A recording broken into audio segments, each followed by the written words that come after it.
Я з Черкас. Нас приїхала достатня кількість, але це тільки початок. Чому ми тут? Ми тут для того, щоб знищити їх страшнючий отакий закон про введення касових апаратів. Основна маса в нас – це люди малого, середнього бізнесу. Ми на сьогоднішній день ледве виживаємо, маючи вже отакі страшні комунальні, отакі рахунки на комунальні послуги. Ми сплачуємо податок єдиний, ми сплачуємо податок до пенсійного фонду, незалежно від того, чи маємо ми прибутки на сплату оцих вже податків. То яка може бути мова про те, за що придбати касовий апарат? Ми не можемо його придбати, в нас немає на це коштів. А не говорячи про те, що ще обслуговувати кожного місяця.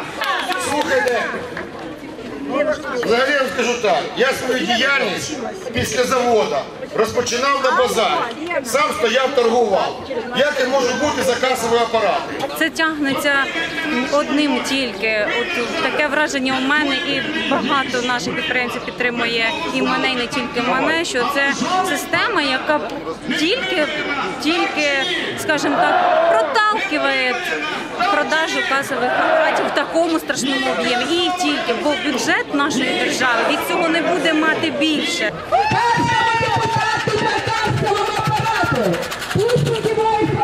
Просто закриється страшнюча маса підприємців, бо вони не зможуть навіть придбати касовий апарат.